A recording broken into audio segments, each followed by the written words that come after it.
जैसे कि आपके प्रवचनों में सुना है कि अपनी आदतों के गुलाम की बात आप कर रहे थे, तो आदतें हमारी परिस्थितियों के कारण बनती हैं गुरुदेव, या हमारी मन स्थिति भी हमारी आदतों के निर्धारण में भूमिका अदा करती है? कृपया इस पर मार्गदर्शन करें। आदतें हमारे जीवन का एक निर्धारक तत्व है और हम आदतों को अगर समझ लें तो बहुत सी चीज़ें हम समझ लेते हैं, क्योंकि हम अंततः आदतों से ही जीते हैं। हमारा जो पूरा जीवन है वो आदतों के आसपास चलता है और वो आदतें हमें बांधती हैं, उन आदतों से हम बंधते हैं। और बहुत बार ऐसा होता है कि अनजाने में ही ऐसी चीज़ें घटित होती हैं जिनको हम कभी सोच भी नहीं सकते हैं, लेकिन वो घटित होती हैं। तो ये अगर हम इसके आर पार देखने के अभ्यस्त हो जाएं तो आदतों पर नियंत्रण हो सकता है, और आदतों पर नियंत्रण आपकी स्वाभाविक विशेषताओं में वृद्धि करता है। क्योंकि अगर कोई चीज़ ज़रूरत के हिसाब से है तो उसकी सार्थकता होती है, लेकिन अगर वो हैबिचुअल है तो उसकी सार्थकता उतनी अधिक नहीं होती। और ज़्यादातर आपको जान के अचंभा होगा कि हम हैबिचुअल होते हैं, आदतन जीते हैं, ज़रूरतन नहीं जीते। अगर हमें शाम को 6 बजे भोजन करने का अभ्यास है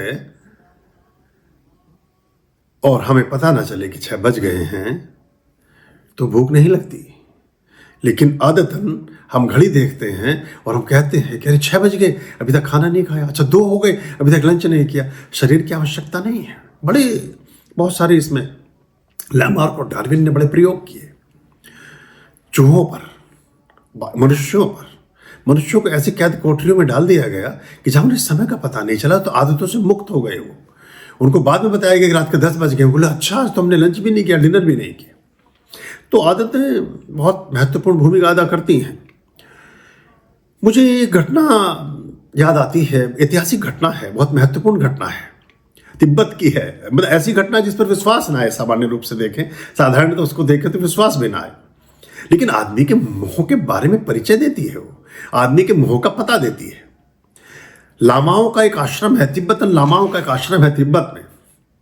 उस आश्रम का एक नियम ये है कि वहाँ जिसकी भी मृत्यु होती है, अब जितने लामाज वहाँ रहते हैं, जितने शिष्य रहते हैं, जितने बुद्धिस्ट वहाँ रहते हैं, एक समय आता है सभी व्यक्ति जो शरीर में आए हैं वो फिर अशरीरी भी होंगे, उनकी मृत्यु भी होगी, वो अंतिम क्रिया की तरफ भी जाएंगे।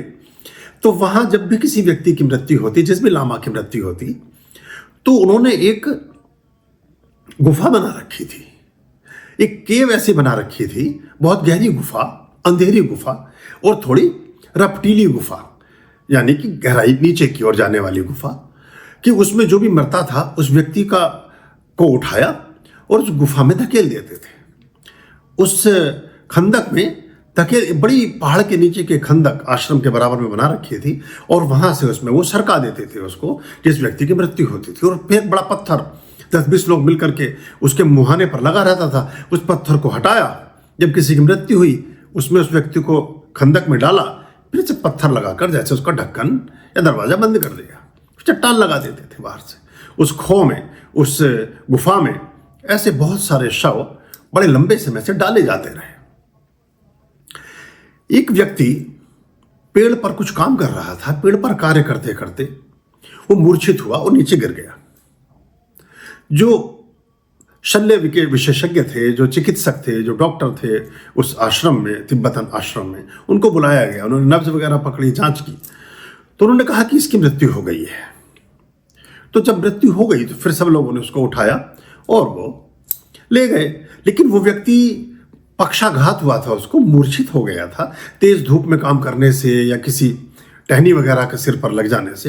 लेकिन लोगों को जल्दी रहती है हमेशा, जैसे ही कोई व्यक्ति मृत्यु को उपलब्ध होता है तो जितने हमारे नियर डियर हैं, जितने हमारे निकटस्थ हैं, वो सबसे पहले यही कोशिश करते हैं कि जैसे अब ये एक औपचारिकता है, अब इसको कितनी जल्दी इसकी अजल मजल करनी, इसका अंतिम संस्कार करना है। तो मरे आदमी को विदा करने की बड़ी फिक्र थी, बड़ी जल्दबाजी थी। उन्होंने उठाया उस आदमी को और पत्थर हटाया गुफा से और लामा को धकेल दिया उसके नीचे। 2-4 घंटे बाद उस लामा को होश आया, और होश आया तो वो उठा उस अंधेरी गुफा में अंदर, और चट्टान के नीचे उसने चिल्लाना शुरू किया, लेकिन आवाज बाहर ना जाए। बाहर जाने का कोई उपाय भी नहीं था। और बाहर एक और बड़ी महत्वपूर्ण घटना, अगर बाहर आवाज चली भी जाए तो क्या, अगर आप सोचेंगे कि कोई चट्टान हटाएगा, नहीं हटाएगा, लोग घबरा जाएंगे। वो सोचेंगे कोई भूत प्रेत आवाज निकाल रहा है, या पता नहीं कोई नए आदमी के नए मृत्यु संस्कार को जो उपलब्ध हुआ है उसका वेलकम हो रहा है, वहां से कोई शोर शराबा आ रहा है, चाह के भी ना हटाएंगे। कितनी घटनाएं हम सुनते हैं, शमशान में कोई बैठा चिता पर, उठ करके बैठ गया, भगदड़ मच गई वहां, बजाय उस, यानी कि जैसे मृत्यु का ही स्वीकार्य था, जीवन का स्वीकार्य तो था ही नहीं। कोई अगर किसी को आप शमशान घाट पहुंचा के आए और चिता पर लेटा दें उसको, और उसका सब उस पर समिधा वगैरह लकड़ी वगैरह सब चिन दें, और चिन करके आपको मुखाग्नि देने वाले हों, और उससे पहले वो राम नाम लेकर के उठ के बैठ जाए, तो उनमें से कितने लोग खड़े होकर के उसके गले में माला डालेंगे, या फूल बरसाएंगे, या उसके गले मिलेंगे कि बहुत अच्छा हुआ तुम आ गए। ज़्यादातर तो भागने ही लगेंगे कि ये हुआ क्या, क्योंकि वो बिल्कुल मान ही चुके थे कि मर चुका है। तो अब क्या हुआ, बल्कि और कोशिश ये करेंगे ऐसे में तो कि चट्टान और ज्यादा तेजी से चिपका दी जाए ताकि बाहर ना निकल पाए। वो बूढ़ा आदमी था, बड़ा मुश्किल में पड़ा बेचारा, अंदर भयंकर अंधकार, जिस गुफा में उसे धकेल दिया गया। वो चिल्लाता रहा, रोता रहा, पर किसी को कुछ सुना नहीं। ज्यादा चिल्लाने, रोने, दौड़ने, भागने से और गुफा से बाहर निकलने के प्रयासों से उसे भूख लगनी शुरू हुई। और भूख लगनी शुरू हुई तो आपको जानकर के आश्चर्य होगा, जैसे एक मूवी के बारे में मैंने आपसे बात की थी कि जब भूख हो और आदमी जिंदा बच जाए तो उसकी भूख बड़ी भयंकर होती है। जैसे वो उस जहाज के सीटों की फॉर्म और लेदर के पीस और लोगों के जूते और लोगों की लाशें तक, वो एक जो हवाई जहाज एक दुर्घटनाग्रस्त हो गया तो उसमें लोगों ने किया, वो इस बुद्धिस्ट लामा ने किया। उसने जो वहाँ सड़ी हुई लाशें पड़ी थी, भयंकर भूख के प्रकोप में उनका मांस खाना प्रारंभ किया, बहुत बदबू के बीच। और वो आश्रम की जो नाली जाती थी नीचे बहती हुई, उसका पानी रिस करके कहीं उस सुरंग में, उस खदान में आता था, उस पानी को पीने लगा और उसको चाट चाट कर वो जिंदा रहा। लाशों से जो कीड़े मकोड़े निकल रहे थे उनको भी वो अपने भक्षण में ले लिया उसने, उनको भी खाने लगा। जिंदगी का मोह ऐसा ही है, अगर मौत दिखाई पड़ जाए तो जिंदा बचने के लिए आदमी सब कुछ करने को तत्पर होता है। तो और बड़े आश्चर्य की बात ही है। और फिर उसके से दिमाग में एक बात और आनी शुरू हुई जो अब तक उसके पूरे की पूरी बुद्धिस्ट विशेषताओं के विरुद्ध थी। वो भगवान को याद करने लगा, वो प्रार्थना करने लगा। बौद्ध भिक्षु परमात्मा की प्रार्थना करने लगा और कहने लगा कि हे परमात्मा, अगर तुम कहीं हो तो मेरे जीवन की रक्षा करो। ये अगर प्राथमिक रूप से देखें तो पूरी की पूरी जो उसकी कीमिया है, जो बुद्धिस्ट विज्ञान उसको समझाया गया, आत्मा परमात्मा का जो सिद्धांत था, वो उसके विरुद्ध जा रही थी ये प्रार्थना। और प्रार्थना में क्या अतिरेकता आई, अतिशयता ये आई कि प्रार्थना करने लगा कि आश्रम में कोई मर जाए, कोई मरे तो चट्टान का द्वार खुलेगा, ये बड़ा पत्थर अपने स्थान से खिसकेगा क्योंकि उसको धकेलने आएंगे। जैसे ही वो पत्थर को हटाने की आवाज होगी, मैं भाग करके ऊपर चढ़ जाऊंगा और बाहर निकल जाऊंगा। वो रोज प्रार्थना करे कि 24 घंटे एक ही प्रार्थना का काम उसका शुरू हो गया कि किसी को आश्रम में रहने वाले को मार दो। लोगों के नाम ले लेकर के वो कहने लगा कि उसको मारो, उसको मारो। बड़ी मुश्किल है, और बहुत जल्दी कर ईश्वर से कहे कि बस आज ही मार दो, क्योंकि उसको तो बाहर निकलने की जल्दी है। अपने जीवन को जिंदा रखने के लिए व्यक्ति दूसरे की मृत्यु को भी स्वीकार करता है, क्योंकि उसको लगता था कि मैं ज्यादा देर अगर यहाँ इस गुफा में जिंदा रह गया तो मैं मर जाऊंगा, तो इससे अच्छा कि बाहर ही मरे ताकि मैं जिंदा रह सकूं। आदमी अगर खुद जिंदा रहना चाहता है तो किसी को मारने से पीछे नहीं हटता। ये जिंदगी की गला काट प्रतियोगिता यही तो है। यही तो हम सिरों के ऊपर पैर रख करके बढ़ना और चलना सिखाते हैं लोगों को। अब प्रार्थनाएं करता रहा, सारी बातें होती रही, सोचने में हिंसात्मक मिलती है, बात पता चलती है कि हिंसात्मक प्रार्थना है, लेकिन सच्चाई तो यही है मनोविज्ञान की। 5 साल बाद, 5 साल लगे। कहानी कहती है कि 5 वर्ष बाद आश्रम में किसी की मृत्यु हुई। कहना देर है अंधेर नहीं, और परमात्मा ने सुन ली खबर। जैसे चट्टान हटाने की चरमराहट की आवाजें आई और उसको लगा कि वो गीत गाते हुए कुछ लोग आ रहे हैं, उसको अंतिम विदाई देते हुए किसी और एक साथी को, तो वो चट्टान जैसी हटाई, वो पहले से वो पुराना आदमी निकल करके बाहर आ गया, बूढ़ा। और जो लोग थे वो चीख मार के पीछे लौटे, वो भाग गए, घबरा गए। कुछ लोगों ने पहचाना कि अब तो वो हैं, बाल बड़े हो गए, नाखून बड़े हो गए, उसकी दाढ़ी लंबी हो गई, बाल सफेद हो गए। इतने अंधकार में रहा 5 वर्षों तक, तो आंखों की रोशनी भी चली गई। बड़ा जान के आश्चर्य होगा कि आंखों को जिस रोशनी से हम बचाते हैं, हर व्यक्ति तीव्र प्रकाश में आंखों को ढकने का प्रयास करता है, चाहे चश्मा धूप का लगा करके, चाहे आंख पट्टी रख करके, चाहे जो अब जहाज में आप यात्रा करते हैं तो बाकायदा एक स्ट्रिप्स दी जाती है कि आप इसको लगा लें अगर रोशनी से आपको परेशानी हो रही है। लेकिन रोशनी ही आंखों की पुनर्दृष्टा है, रोशनी से ही आंखें जिंदा हैं।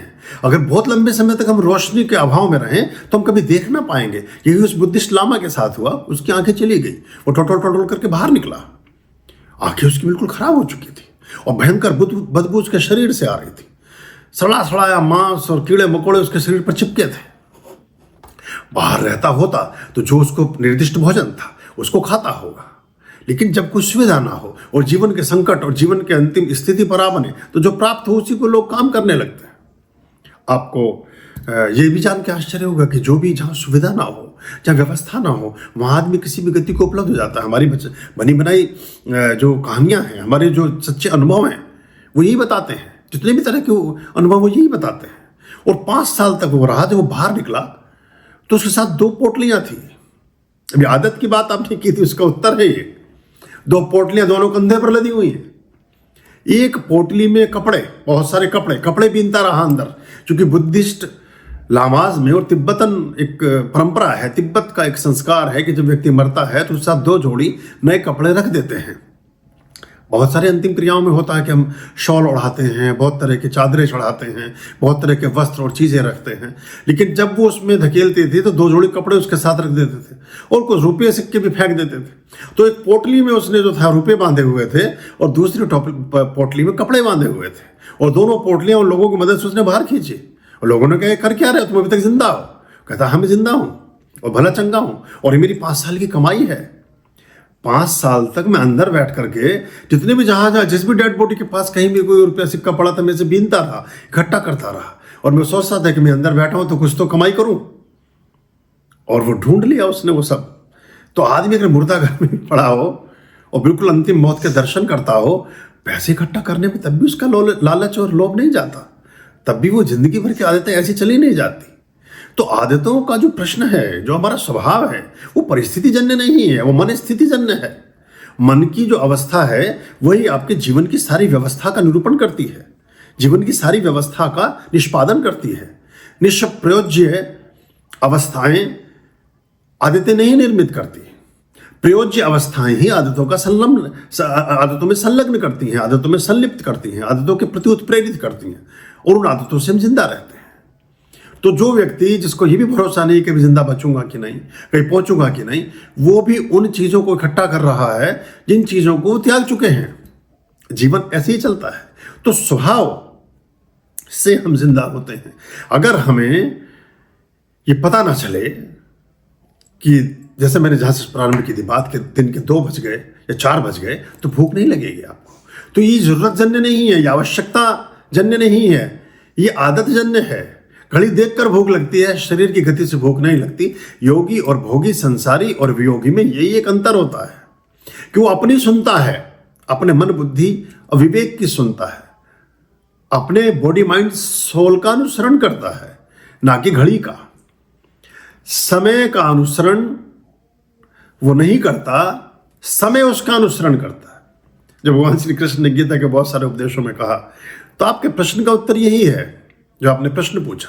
तो हम अवस्थाएं हमारी कुछ भी हों, लेकिन अगर हम आदतों पर नियंत्रण पा सकें तो हम अपने ऊपर नियंत्रण पाते हैं, अपनी व्यवस्थाओं पर नियंत्रण पाते हैं। और जो व्यक्ति स्वयं नियंत्रित है, अपदीपोभवा, जो व्यक्ति खुद जागृत है, वही किसी को जगा सकता है, वही किसी को रास्ता बता सकता है। जो जहां तक गया है वहीं तक का रास्ता बता सकता है। जो जहाँ गया ही नहीं, वो मार्ग उसके लिए भी आधा अधूरा है और अपरिचित है, और दूसरे के लिए भी। खुश रहिए।